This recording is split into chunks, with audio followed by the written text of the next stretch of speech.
Assalamualaikum warahmatullahi wabarakatuh. Di sini saya akan menjelaskan tentang teori pemrosesan informasi. Teori ini menjelaskan bagaimana pikiran atau otak manusia dapat mengubah informasi sensori dari lingkungan melalui indera. Jadi, di dalam teori ini digambarkan bagaimana informasi tersebut dapat diterima atau masuk kemudian diproses dan disimpan. Ada pula pengertian teori belajar pemrosesan informasi menurut Gagne. Pemrosesan informasi adalah kegiatan menerima informasi, mengolah informasi, menyimpan informasi, dan memanggil kembali informasi. Sebenarnya, hari-hari kita itu dipenuhi informasi yang jauh lebih banyak dari yang kita sadari. Contohnya seperti melihat, mendengar, dan lain-lain. Nah, bagaimanakah tahapan pemrosesan informasi? Berikut bagan tahapan pemrosesan informasi. Informasi yang masuk akan tersimpan ke dalam sensory memory. Ingatan dalam sensory memory yang mendapat perhatian akan masuk ke dalam short-term memory atau memori jangka pendek. Ingatan di dalam short-term memory apabila mendapat pengulangan, maka akan tersimpan ke dalam long-term memory. Apabila tidak ada pengulangan, maka akan hilang atau lupa. Ingatan dalam long-term memory yang mendapatkan pengulangan, maka ingatan akan tersimpan dalam waktu yang relatif lama.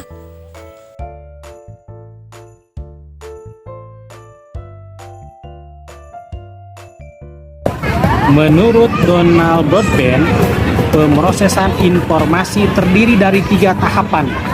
Information Processing Model atau model pemrosesan informasi.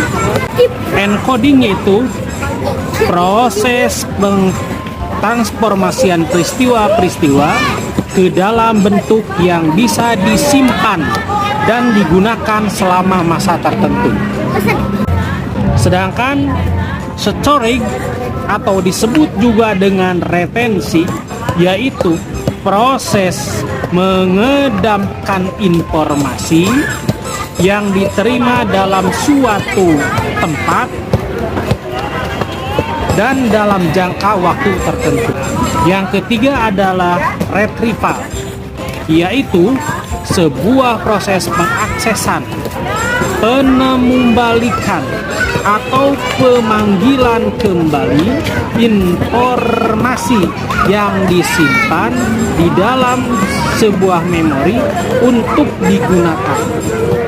Proses penembalikan informasi yang disimpan dalam memori dan sensori memori bersifat langsung dan otomatis.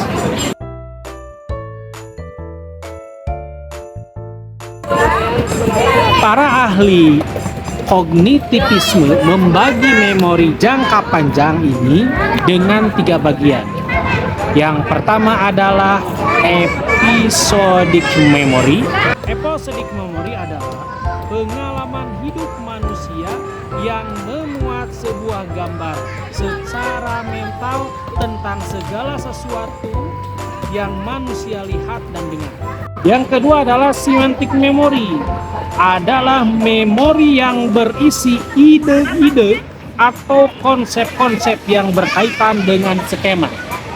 Yang ketiga adalah procedural memory, adalah memori yang berkaitan dengan sesuatu yang bersifat prosedural sehingga mampu untuk menghadirkan kembali sebagaimana segala sesuatu itu dikerjakan. Luqman El-Hakim membagi pemrosesan informasi menjadi 4 tahap. Yang pertama adalah menerima informasi. Yang kedua adalah mengolah informasi. Yang ketiga adalah menyimpan informasi. Yang keempat adalah menggali informasi. Langkah-langkah pemrosesan informasi. Di sini di dalam tabel kurang lebih ada 4 langkah. Yang pertama, menerima informasi. Indikatornya siswa mengamati soal yang diberikan, membaca dengan suara keras, membaca dengan suara pelan, kemudian membaca dalam hati, serta siswa mengungkapkan informasi baik secara verbal ataupun non-verbal atau ditulis.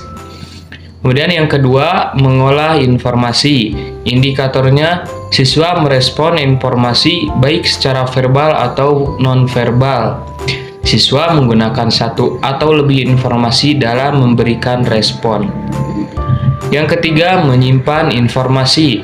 Indikatornya, siswa mengungkapkan kembali atau mengulang secara verbal atau non-verbal atau ditulis setelah informasi diterima. Kemudian yang keempat, memanggil kembali informasi. Indikatornya siswa mengungkapkan kembali atau mengulang secara verbal atau non-verbal atau ditulis informasi yang telah diterima dalam selang waktu tertentu. Menurut Craig Lockhart, ada beberapa faktor penghambat dalam pemrosesan informasi seorang individu. Di antaranya, yang pertama, tidak semua individu mampu melatih memori secara maksimal. Yang kedua, proses internal memori tidak dapat diamati secara langsung. Kemudian yang ketiga, tingkat kesulitan mengungkap kembali informasi yang telah disimpan dalam ingatan. Dan yang keempat, kemampuan otak tiap individu tidaklah sama.